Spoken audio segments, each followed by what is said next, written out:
సామాజిక సేవ కోసం ఏర్పాటు చేసిన స్వర్ణ భారతి ట్రస్ట్ సేవలను కేంద్ర పట్టణాభివృద్ధి శాఖ మంత్రి వెంకయ్యనాయుడు విస్తరిస్తున్నారు. నెల్లూరు జిల్లా కేంద్రంగా స్వర్ణ భారతి ట్రస్ట్ ఇప్పటికే సేవలు అందిస్తుండగా హైదరాబాద్ శంషాబాద్ మండలం ముచ్చింతల్లో కొత్తగా భూమి పూజ చేశారు. సతీ సమేతంగా వెంకయ్య బంధుమిత్రుల సమక్షంలో టెంకాయ కొట్టి భూమి పూజ చేశారు.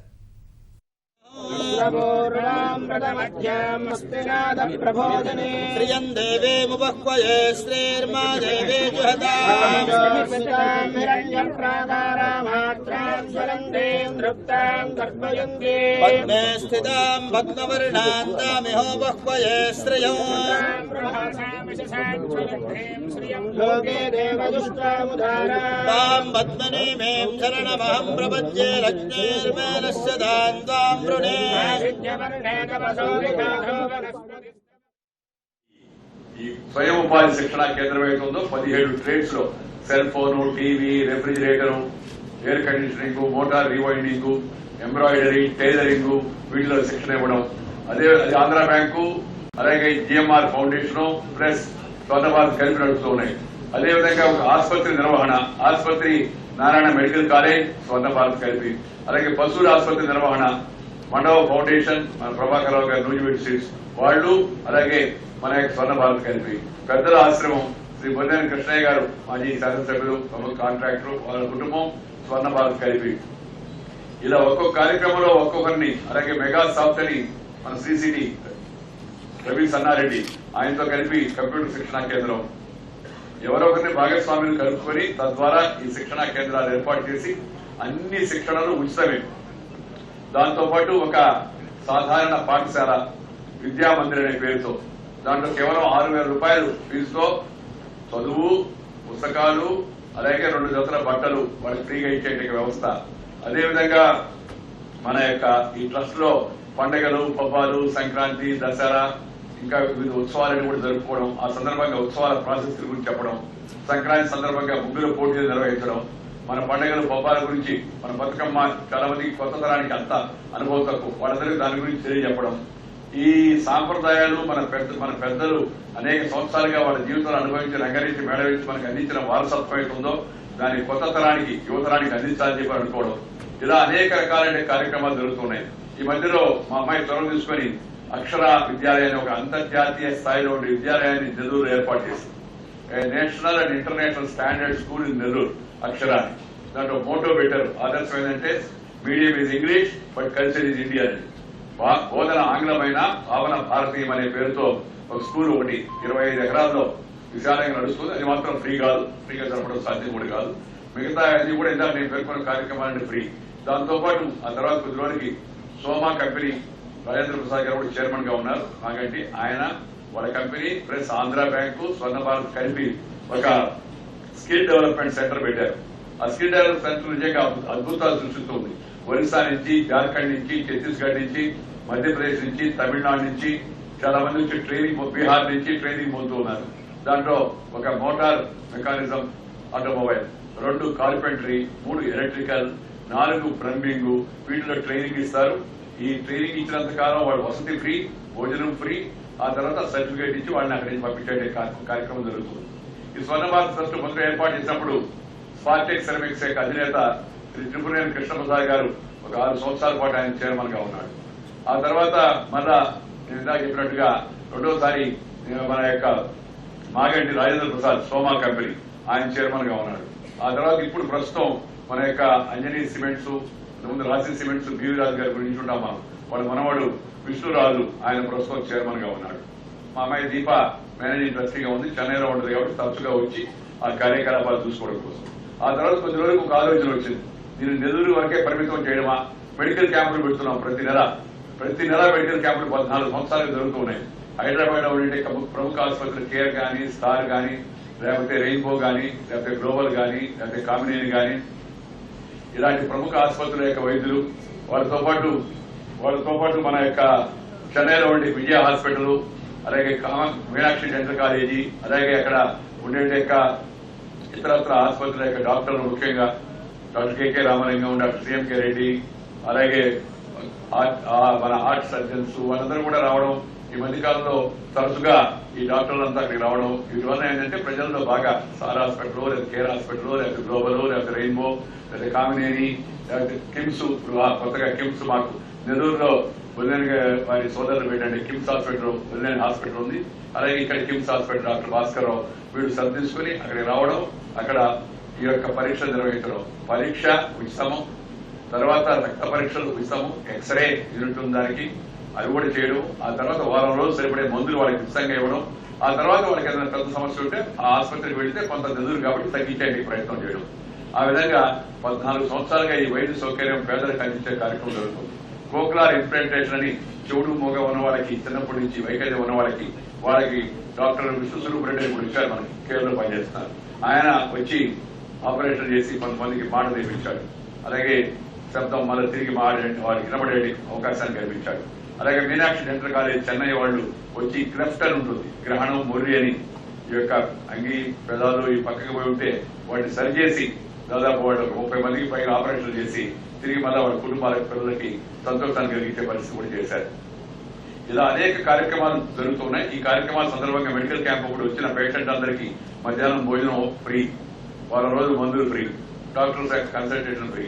తద్వారా వాళ్ళు వెళ్లి మళ్ళీ వాళ్ళ డబ్బులు ప్రాథమికంగా ఉండే పరీక్షలు హైదరాబాద్ వచ్చి సోమరాజు గారితో అపాయింట్మెంట్ కావాలా, లేదా గోపీచంద్ర గారితో అపాయింట్మెంట్ కావాలా, రవీనాథ్ గారితో అపాయింట్మెంట్ కావాలా, లేదా విశ్వస్వరూప్ రెడ్డితో అపాయింట్మెంట్ కావాలని అంత సులభంగా దొరకవు. అందుకని వాళ్ళకి అక్కడికి వచ్చి చూసేట్టుగా ఆ వసతి కల్పించడం జరిగింది. ఇది గత 14 సంవత్సరాలుగా నెల్లూరులో జరుగుతోంది. ఇంకా నేను ఇలా చెప్పిన ప్రముఖులే కాకుండా ఇంకా అనేక మంది లెక్కకు విపులంగా ఐఏఎస్ ఆఫీసర్లు, ఐపీఎస్ ఆఫీసర్లు, జడ్జిలు, సుప్రీంకోర్టు జడ్జి శరవేశ్వర గారు, సుప్రీంకోర్టు జడ్జి రమణ గారు, సుప్రీంకోర్టు జడ్జిగా ఉండే రఘురామ్ గారు, హైకోర్టు న్యాయమూర్తులు, ప్రధాన న్యాయమూర్తులు అనేక మంది ఆ కార్యక్రమానికి రావడం జరిగింది. ఆ ట్రస్ట్ 3 నియమాలు పెట్టుకుంది. 1, ప్రభుత్వం నుంచి సహాయం తీసుకోకూడదు, నేనున్నాను కాబట్టి. 2, రాజకీయాలు మాట్లాడకూడదు. ట్రస్ట్ లో రాజకీయ నాయకులు వచ్చినా వాళ్ళ పార్టీని అక్కడ వదిలిపెట్టి మళ్ళా వచ్చి ఇక్కడ పాల్గొని మళ్ళా పోతా వాళ్ళ పార్టీని వాళ్ళు తీసుకుని వెళ్ళవచ్చు అని చెప్పారు, మధ్యలో మారకుండా. 3, గ్రామీణ రైతులు, మహిళలు, యువకులు వీళ్ళు టార్గెట్ లక్ష్యం. వీళ్ళు ఈ ముగ్గురికి సేవ చేయాలా. ఎందుకంటే గాంధీ గారు చెప్పారు గ్రామరాజ్యం అనేది రామరాజ్యం అసంపూర్ణం అని. దాన్ని దృష్టిలో పెట్టుకుని ఈ కార్యక్రమాన్ని మనం చేపట్టడం కూడా జరిగింది. ఈ కార్యక్రమాలు గత 14 ఏళ్లుగా జరుగుతున్న తరుణంలో హైదరాబాద్ లో కూడా ఒక కేంద్రం పెడితే బాగుంటుంది, తెలంగాణ ప్రాంత ప్రజలకు కూడా సేవ అందించాలి అని కొంతమంది మిత్రులు సూచించారు. అప్పుడు మన మై హోమ్స్ యొక్క సంస్థ యొక్క అధినేత శ్రీ రామేశ్వరరావు గారు ఉదార మనసుతో ముందుకు వచ్చి ఇక్కడ మనం ప్రస్తుతం ఉండడానికి స్థలం ఏతుందో ఇది జిఆర్ స్వామి యొక్క ఆస్థానానికి దగ్గర పక్కన ఉంది. దీన్ని ఒక 6.5 ఎకరాలు మన స్వర్ణ భారత ట్రస్ట్ కి వారు ఉచితంగా ఇస్తారని చెప్పి ముందుకు వచ్చారు. వారిని నేను హృదయపూర్వకంగా మన అందరి తరఫున అభినందనలు తెలుపుతున్నాను. వారికి, వారి సోదరుడు జగపతిరావు గారికి, అలాగే మిగతా కుటుంబ సభ్యులందరికీ కూడా. ఈ సౌకర్యాలు కొన్ని నేను ఇలా చెప్పిన చిన్నగా అనిపించవచ్చు, కానీ జైపూర్ ఫుడ్ వాళ్ళు వచ్చి అక్కడ క్యాంపు పెట్టి 5 రోజులు ఉండి మహావీర్ హాస్పిటల్తో కలిపి జైన్ సమాజం వాళ్ళు ఎవరికైనా అంగవైకల్యం ఉందో, కాళ్ళు చేతులు లేవో వాటికి కొలతలు తీసుకుని అక్కడే తయారు చేసి ఆ విధంగా మళ్ళీ వాళ్ళకి పంపించడం. జైపూర్ ఫుడ్ లాంటి కార్యక్రమాలు అక్కడ ఎన్నో జరిగాయి మనకి. దాంతోపాటు ఇవాళ ఈరోజు మన ఈ హైదరాబాదు దీనికి మన నాంది ప్రస్తావన శంకుస్థాపన చేసుకుంటున్నాం. దీనికి ముందు రాజధాని అక్కడ ఏర్పడుతుంది కాబట్టి విజయవాడలో కూడా ఒకటి ఉండాలని అసలు యాక్చువల్గా ఈ ట్రస్ట్ లో ఎక్కువ మంది మొదట్లో కృష్ణాంజలి వాళ్ళు ఉన్నారు. కానీ నా మీద అభిమానంతో నేను చెప్పాను కాబట్టి నెల్లూరులో పెట్టారు. విజయవాడ కూడా పెడితే బాగుంటుందని ఉంటే ఈ మధ్యకాలంలో విజయవాడలో కూడా ఒక చాప్టర్ ఆత్కూరు అని ఉంది. అక్కడ పాతూరు రామారావు గారిని ఆయన ఉదాహరణగా ముందుకొచ్చి 4 ఎకరాల స్థలాన్ని, విజయవాడ చుట్టుపక్కల స్థలం చాలా ఎక్కువ రేటు, ముందుకొచ్చి ఆయన స్థలాన్ని ఇచ్చాడు. ఇప్పుడు కొంత ఎక్కువగా స్థలాన్ని సేకరించే ప్రయత్నంలో ఉన్నాం. అక్కడ సుమారు 8 కోట్ల రూపాయలతో బిల్డింగులు పూర్తయి రేపు జనవరిలో విజయవాడ చాప్టర్ యొక్క స్వర్ణ భారత్ ప్రారంభం అవుతా ఉంది. దానికి ఎక్కడికెక్కడ స్థానికంగా దీన్ని నిర్వహించాలా, అన్ని ఒక దగ్గర నుంచి కేంద్రం నుంచి అజమాయి చేయడం సాధ్యం కాదనే ఉద్దేశంతో ఈ యొక్క విజయవాడ చాప్టర్ మండవ ప్రభాకర్ రావు గారిని నూజివీడు సీట్స్ యొక్క అధినేత, ఆయన నెల్లూరు స్వర్ణ భారత్ కూడా చాలా సహకరించాడు ఆయన. అలాగే డాక్టర్ కామినేని శ్రీనివాస్ గారి మంత్రి, ఆ జిల్లా వాస్తవ్యుడు ఆయన 3, అలాగే మన చుక్కపల్లి రామకృష్ణ ప్రసాద్ అని స్థానికంగా పారిశ్రామికవేత్తవాడు ఆయన, వీళ్ళని ముగ్గురిని ముందు పెట్టి కార్యక్రమాలు ప్రారంభించుకున్నాం. ఇప్పుడు నిదానంగా ఈ పాతూరు రామారావు అబ్బాయి సుమన్న కూడా దాంట్లో చేర్చుకోవడం జరిగింది. ఇంకా మరి కొంతమందిని చేర్చుకుంటున్నారు కూడా. దాంతోపాటు అక్కడ కార్యక్రమాలనే జనవరి నుంచి విజయవాడ చాప్టర్ మొదలవుతుంది. ఆ విజయవాడ చాప్టర్ మండవ ప్రభాకర్ రావు గారు ప్రెసిడెంట్ గా ఉండి చూసుకున్నట్టు అనుకోవడం జరిగింది. ఇప్పుడు హైదరాబాద్ చాప్టర్ కూడా ఎవరొకరు ముందుండి నడపాలంటే మా మిత్రుడు చిరకాల మిత్రుడు శ్రీ కృష్ణప్రసాద్ గారు, శ్రీమతి ఉమా, వారి కుటుంబ సభ్యులు ముందుకొచ్చి మేము దీంట్లో త్వరగా పాల్గొంటామనంటే నేను ఆ బాధ్యత వాళ్ళకే అప్పగిద్దాం అనుకున్నాను. వాళ్ళు మా కార్పొరేట్ సోషల్ రెస్పాన్సిబిలిటీ కింద మా కంపెనీ నుంచి మేము చాలా అనుకూలమైన వాతావరణంలో నడుపుతాము, మంచి మొత్తాన్ని కూడా దీనికోసం ఖర్చు పెడతామని చెప్పారు. అందుకని వారిని ముందు పెట్టి శ్రీ కృష్ణప్రసాద్ గారు 5 సంవత్సరాల పాటు సంవత్సరానికి ₹1,00,00,000 లెక్కన ట్రస్ట్ మీద ఖర్చు పెట్టి ఈ కార్యకలాపాలకు సహకరిస్తామని చెప్పారు. అందుకని వారిని కూడా నేను అందరి తరఫున అభినందిస్తున్నా.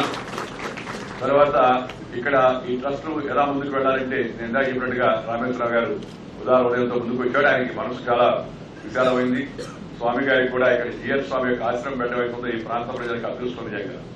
జిఆర్ స్వామి సమాజంలో భక్తి ప్రపత్తులు, ఆధ్యాత్మిక భావన, సద్గుణంతో వ్యవహరించడము, మంచి రుజువర్తన ఇవన్నీ కూడా బాలికలకు చిన్నప్పటి నుంచి నేర్పిస్తున్నాడు. పెద్దలందరూ కూడా ఎంతో స్వాంతలు కలిగిస్తున్నాడు. అలాంటి మహానుభావుడి యొక్క ఆశ్రమానికి ఇవాళ హైదరాబాద్ చుట్టుపక్కల 80 ఎకరాలకు పైగా స్థలం ఇవ్వడం అంటే చిన్న విషయం కాదు. మనం చూస్తూ ఉన్నాం, జనం 80 సెంట్లు గంటైపోయి కొడుతున్నారు. అలాంటిది వాళ్ళు ముందుకు వచ్చి స్వామి గారికి ఇక్కడ ఏర్పాటు చేసి ఆ కార్యనిర్వహణలో పెద్ద ఎత్తున ఆయన సహకారం చేస్తున్నాడు. తొందరలో పెద్ద ఎత్తున దేవస్థానాలు కూడా అక్కడ ఏర్పడబోతున్నాయి. పక్కన ఇప్పుడు ఆయుర్వేద ఒక హోమియోపతి కాలేజీ కూడా 100 మంది అడ్మిషన్తో హోమియోపతి కాలేజీ మన ప్రాంగణానికి పక్కన దాన్ని కూడా వారి టిమ్స్ అనే పేరుతో ప్రారంభిస్తున్నారు. సో వారి అబ్బాయి అంతా కొత్తరం కాబట్టి వారి అబ్బాయిని దీంట్లో ట్రస్టీగా పెట్టుకోవడం కూడా జరిగింది. మరి రంజిత్ కుమార్ అని చెప్పారు. దాంతోపాటు మూడో వ్యక్తిగా మరి సాగర్ సిమెంట్స్ యొక్క అధినేత శ్రీ ఆనందరెడ్డి ఆయన కూడా ముందుకు వచ్చారు. నేను కూడా పాల్గొంటానని ఆయన కూడా ట్రస్టీగా కూడా జరిగింది. వారితో పాటు మరొకరు అసోసియేట్ క్యారియర్స్ అని చెప్పి పెద్ద ట్రాన్స్పోర్ట్ కంపెనీ ఉంది. దేశంలో అనేక ప్రాంతాల్లో గోశాలలు, మిగతా ధార్మిక కార్యక్రమాలన్నిటికీ సహకారం అందిస్తున్న శ్రీ ఆర్కే గోయల్ గారు వారు ముందుకొచ్చారు. వారిని కూడా దాంట్లో ట్రస్టీగా అనుకోవడం కూడా జరిగింది. దాంతోపాటు ఎన్సీఎల్ ఈ నాగార్జున సిమెంట్స్ శ్రీ రవి వారు నెల్లూరు ట్రస్ట్ లో కూడా చాలా చురుగ్గా పాల్గొంటున్నారు. ఇక్కడ ట్రస్ట్ లో కూడా ఆయన ముందుండి కార్యకలాపాలు నిర్వహిస్తానని చెప్పారంటే ఆయన కూడా ట్రస్టీగా అనుకోవడం జరిగింది. వారితో పాటు మన హైదరాబాద్ లో వంశీరామ్ బిల్డర్స్ అని కాంట్రాక్టర్ ఉన్నాడు, సుబ్బారెడ్డి గారని, ఆయన కూడా ట్రస్టీగా అనుకోవడం జరిగింది. సో కృష్ణప్రసాద్ గారి యొక్క ఆధ్వర్యాన వీళ్ళందరూ కూడా మన ఈ కార్యకలాపాలు నిర్వహించేట్టుగా స్థానికంగా హైదరాబాద్ చాప్టర్ దాన్ని వాడు చూసుకున్నట్టుగా అనుకోవడం కూడా జరిగింది. మిత్రులారా, ఇవాళ ఉన్న ట్రస్టీలో కొంతమంది మొదట్లో ప్రారంభించిన ట్రస్టీలు ఉన్నారు. వాళ్ళు కూడా పరిచయం చేస్తాను. నేను శ్రీ కృష్ణప్రసాద్ ఇందాక చెప్పాను, చైర్మన్, మొదటి స్థాపక చైర్మన్, నాతో కూడా చదివాడు ఆయన. అలా ఉన్నాడు కానీ వయసు ఉంది మామూలు కానీ. నాతో కూడా యూనివర్సిటీ చదివాడు, కొద్దిగా చదివాడు నాకు. ఆ తర్వాత డాక్టర్ అశోక్, ఈయన కూడా అలాగే ఉన్నాడు. నా రూమ్మేట్, నాతో కూడా చదివాడు. ఆ తర్వాత చంద్రసాని రమేష్, ఈయన సినిమా రంగంలో ఉన్నాడు, అందరూ కూడా తెలుసు. పంపిణీదారుడు చంద్రసాని రమేష్, ఆయన కూడా ట్రస్టీ ఉన్నాడు. ఆ తర్వాత ఎంఆర్కే ప్రసాద్, రామకృష్ణ ప్రసాద్ అని, ఈయన వైజాగ్ అయితే ప్రస్తుతం గోవాలో ఉన్నాడు చాలా సంవత్సరాలుగా, గోవా నివాసి. ఆయన కూడా ఈ ట్రస్టీలో ఒక ముఖ్యుడు. అనేక కార్యక్రమాల్లో ఆయన త్వరగా ముందుకు వచ్చి మామూలు ట్రస్టీగా కాకుండా పెద్ద ఎత్తున సహకరిస్తున్నారు. ఆ తర్వాత ఇప్పుడు సుబ్బారావు రెడ్డి గారు నాకు చెప్పారు మీకు, అలాగే జగపతిరావు గారు, వీళ్ళందరికీ కొందరు ఇవాళ రాలేకపోయారు. ఆనందం గారు, అలాగే విశ్వరాజు గారు కూడా ఇవాళ కరకటానికి సమావేశం ఉందని రాలేకపోయారు. ఇది ఈ కార్యనిర్వహణ. నేను ఆఖరిలో ఒక మాట చెప్తాను ఏంటంటే, ఇక్కడే అన్ని కోర్సులు కాదు, కొన్ని కోర్సులు ప్రారంభిద్దాం. వైద్యం మీద ఎక్కువగా దృష్టి పెట్టదలుచుకోవాలి. ఎందుకంటే పక్కనే రామేశ్వరరావు గారు పెద్ద ఎత్తున వైద్య సేవలు, మంచి చక్కని ఆసుపత్రి కూడా నిర్మాణం చేస్తున్నారు. కానీ మెడికల్ క్యాంపులు మాత్రం పెడదామని నిర్ణయించాం. ఇక్కడ క్యాంపులు పెట్టడం కోసం అన్ని హాస్పిటల్ డాక్టర్లు ముందుకు వస్తున్నారు. దాంతోపాటు కృష్ణప్రసాద్ గారు ఇంట్రెస్ట్ తీసుకొని రాబోయే రోజుల్లో ఫార్మా సెక్టర్ కి పెద్ద భవిష్యత్తు ఉంది. ఫార్మా, ఈ ఔషధాల తయారీ, దానికోసం అని చెప్పని ఒక ఫార్మా టెక్నికల్ సెంటర్, అంటే ఫార్మా పాఠశాల అనే పేరుతో పిల్లలను ట్రైనింగ్ చేస్తే వాళ్ళకి వెంటనే ఉద్యోగాలు వస్తాయి. అలాంటిది ఒక దాన్ని ఇక్కడ ఏర్పాటు చేద్దామన్నారు. కంప్యూటర్ ట్రైనింగ్ ఒకటి పెడదామని చెప్పి అనుకున్నారు. అదేవిధంగా స్పోకెన్ ఇంగ్లీష్ కోర్సు ఒకటి పెడదామని అనుకోవడం జరిగింది. దాంతోపాటు ఇందాక రైతు శిక్షణ, మహిళా శిక్షణ, స్వయం ఉపాధి, స్కిల్ డెవలప్మెంట్ ఏదో వృత్తి నైపుణ్యము, దట్ ఈస్ ద మంత్ర. ఇవాళ ప్రధానమంత్రి గారు చెప్పారు మనందరికీ కూడా, skill skill, scale and speed అని 3S మంత్రా చెప్పాడు. ఆ స్కిల్ అభివృద్ధి చెందితే మన దేశంలో తెలివికి కొదవలేదు. ఆ తెలివికి కాస్త సానబెట్టి, కాస్త ప్రోత్సాహం ఇచ్చి, కొంత అధునాతన శిక్షణ ఇస్తే ప్రపంచానికంతా మానవ సంపదను, మానవ వనరులను అందించే శక్తి భారతదేశానికి ఉంది. We have the ability to give human resource to the entire world. That is the stage of India. ఇండియాలో hidden talent among the people. అన్ని వృత్తుల వాళ్ళలో, పేదవాళ్ళలో కూడా, వెనుకబడిన వర్గాల్లో కూడా, అన్ని రంగాల వాళ్ళు తెలివితేటలు ఉన్నాయి. వాటిని కాస్త సానబెట్టి మనం పైకి తీసుకురావాలి. దానికోసం అని చెప్పి ఒక skill development centre Mallareddy institutions ఉన్నాయి హైదరాబాద్ లో. మన పార్లమెంట్ సభ్యులు మల్లారెడ్డి గారు ఉన్నారు. వాళ్ళు సహకారం దానికోసం అందిస్తామని చెప్పన్నారు. వాళ్ళ సహకారం దానికి తీసుకెళ్ళడం జరుగుతుంది. జిఎంఆర్ గారు కూడా ఇక్కడ ఎయిర్పోర్ట్ పక్కనే ఉంది కాబట్టి వాళ్ళు కూడా ఈ వొకేషనల్ ట్రైనింగ్ కోర్స్ కి వాళ్ళు సహకారం అందిస్తామని చెప్పారు. అలాగే ఆంధ్ర బ్యాంకు, నేను ఇవాళ స్టేట్ బ్యాంక్ ఆఫ్ హైదరాబాద్ కూడా పిలిచాను. ఎందుకంటే వాడి ఏరియా కంతా లీడ్ బ్యాంక్ కాబట్టి వీళ్ళందరూ సహకారం తీసుకొని ఎవరు ఏం చేయగలరో వాళ్ళని ఆ విధంగా దాంట్లో ఇన్వాల్వ్ చేయడం జరుగుతుంది. ఇది కాకుండా నేను మిమ్మల్ని అందరికీ కోరేది ఒకటే, మనము ఒక సమాజంలో జీవిస్తూ ఉన్నాం. మన అదృష్టం వలన, మన తల్లిదండ్రుల యొక్క ప్రోత్సాహం వలన, లేదా మన కృషి వలన, స్వయం కృషి వలన సమాజంలో మనం ఒక స్థాయికి చేరాం. We are come to a stage. సమాజానికి మనం తిరిగి ఇవ్వాల్సింది కొంత ఉంది. ఎందుకంటే సమాజం కూడా పన్నులు కడితే మనందరం చదువుకున్నాం, మనం ఫీజులు కట్టినా అది సరిపోదు. అలాగే సమాజం కూడా కొంత త్యాగం చేస్తే సమాజంలో మనం కూడా భాగస్వాములుగా ఉండగలుగుతున్నాం. అందుకని మానవ సేవయే మాధవ సేవ అని మహాత్మా గాంధీ గారు చెప్పారు. దాన్ని దృష్టిలో పెట్టుకొని మనం కూడా తిరిగి కొంత సమాజానికి తిరిగి ఇవ్వాలి. ఇవ్వాలంటే అందరికీ అవకాశాలు రావు, అందరికీ వేదికలు, ప్లాట్ఫామ్లు దొరకవు, అందరికీ సంస్థలు దొరకవు, అందరూ సంస్థలు పెట్టలేరు సొంతంగా కావాలంటే. సో ఈ స్వర్ణ భారత్ ఒక ప్లాట్ఫామ్ లాగా ఉపయోగించుకొని మీరు కూడా దాంట్లో భాగస్వాములై మీరు ఏది చేయగలిగితే అది, ఏది చేయగలిగితే చిన్న చిన్న నెలల్లో మెడికల్ క్యాంప్ అనుకోండి, ఒకరోజు మధ్యాహ్నం భోజనం ఒక ఆయన స్పాన్సర్ చేస్తారు. ఆ క్యాంప్ కి ఈసారి నేను భోజనం పెడతాను. 500 మందికి భోజనం పెట్టడం కూడా చిన్న విషయం కాదు.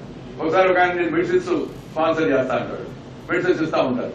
అలా ఎవరికి వాళ్ళు ఆ కార్యక్రమాలు తెలుగులో ఈ కార్యక్రమాలు జరిపినప్పుడు ఎవరు దొరకపోతే మా అబ్బాయి హర్ష మోటార్స్ నుంచి మధ్యాహ్నం భోజనం మనం పెడతామని రెడీమేడ్ గా ఎవరు దొరికినప్పుడు కనీసం అలాంటి ఏర్పాట్లు కూడా మనం ఎవరైనా చేయవచ్చు. ట్రస్ట్ లో భాగస్వామ్యం. అలాగే ఇక్కడ భవనాలు నిర్మిస్తున్నాం. ఆ భవనాలు కూడా అందరూ కలిసి నిర్మించలేదు, అందరూ కంట్రిబ్యూట్ చేసింది. ఒక భవనానికి ఒక పేరు, లేదా కొన్ని గదులకు కొంతమంది పేర్లు, కొన్ని అలాగే ఎల్ఐసి వాళ్ళు అప్పుడు నెల్లూరులో దానికి మన యొక్క ఎక్స్రే ఇచ్చారు, డిజిటల్ ఎక్స్రే ఇచ్చారు.